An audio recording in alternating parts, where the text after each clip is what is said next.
Eileen Fineran, and I am an artist in Sarasota, Florida, and I am going to be doing a commission piece for an interior designer in Minnesota for her clients in New Jersey. And so the piece that we're working on today is going to be an acrylic piece done on a gallery wrapped canvas. It's for the dining room in their home, and the fabrics and the paint colors are all of these. So the important ones for me to pay attention to as an artist is this fabric here is on the dining room chair seats, and since this piece will be hanging in the dining room with a light gray wall with a gray silver buffet piece, and this will be above the buffet. These are the dining room chair seats, and you can see behind the buffet the opening to the stairs going upstairs, which is done in this color.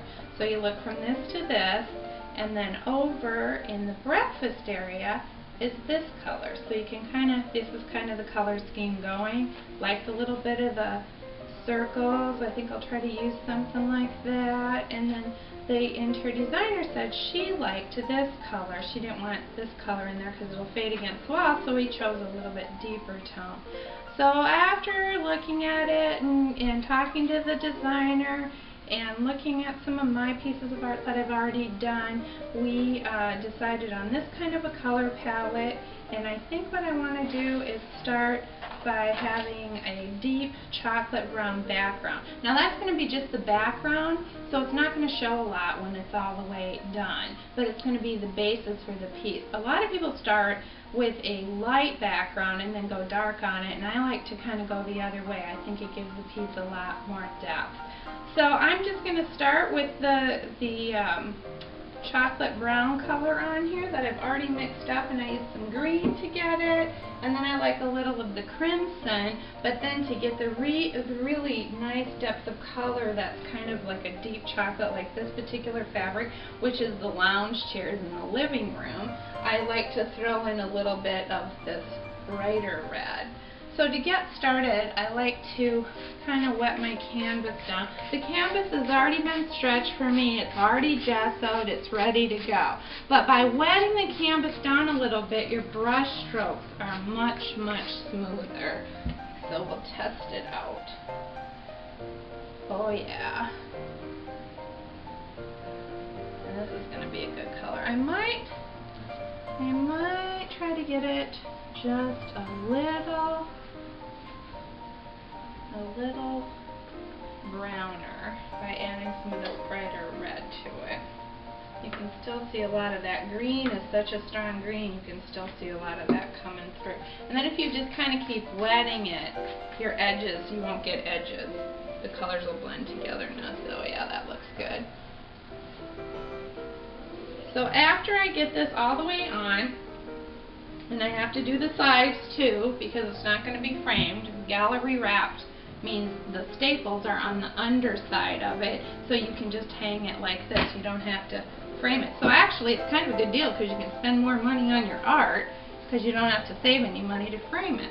So you can buy a better piece of art, and then if, you know, down the road, I don't know, 5-6 years, you decide to really love it and you want to frame it, you can frame it out with a chunkier frame and have a whole different look.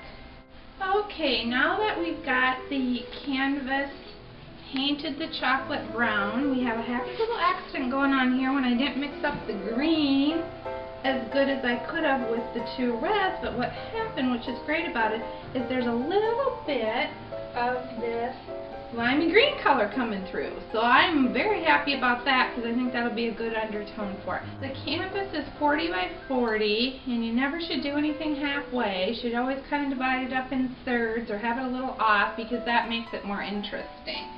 So the next part I want to do is probably decide what I want my top to be. I like this for the bottom, so I'm going to have this for the top. So I'm going to work on it upside down a little bit because it's just easier to work on. So a third of 40 is about 13, which puts me about right here. But I like to have it a little bit further up. I think I'm going to go all the way to 10. So I just have a piece of like sidewalk chalk. You can buy fancier chalk, but I never have needed it. So I need to, I got my trusty T-square here, so everything stays level. You want to get kind of the same spacing, because you don't want to get your art all done and go, oh crap, it got off, and then it takes a long time to rework it and get everything straight. So I learned a long time ago, better to draw it out, better to put the T-square down. I use this thing a lot. So now that I've got that line established, one thing when you're doing a gallery wrap canvas, you can't forget to do the sides. Again, because it's really hard to come back when you're adding all these layers and make the color right. So I want to just get the sides. I can kind of just guess on those. Because this is just going to be our baseline. So then what I'm going to do, and remember this is the top, is take, now these are liquid acrylics, and these are kind of like thicker than liquid, toothpaste kind of. And then there's also ones that come in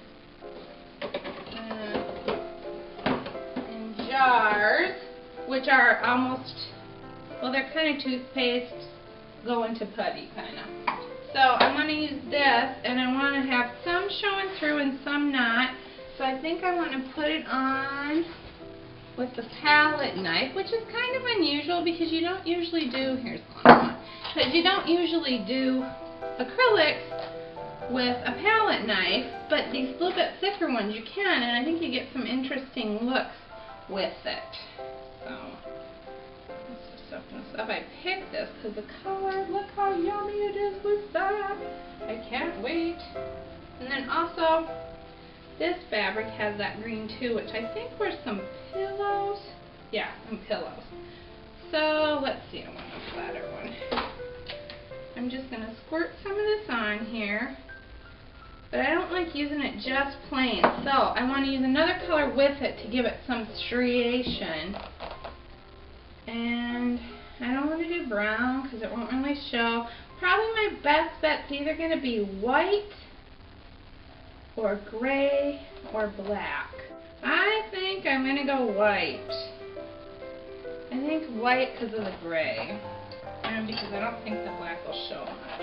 Better put the cover on, because you know, these cost like this, you know, paint costs a lot, so you don't really want to waste any paint. So, alright, let's see. Let's put a little white in there. And then I can always go over it with some dark if I think I want it dark. So then what do?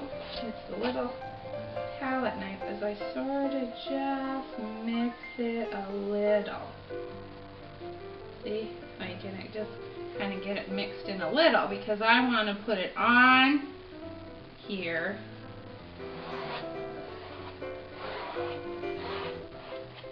And have some coloring. Ooh, it's a little strong, but it could be good. It could be good.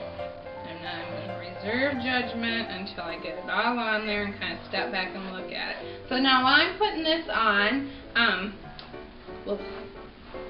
I'll put this on and then we'll come back and take a look at it. And then we'll decide if we want to add some dark to it. But I don't think I'm going to, because if you can see here, see how that dark is kind of coming through with the brown. So I think I did the right decision going the white.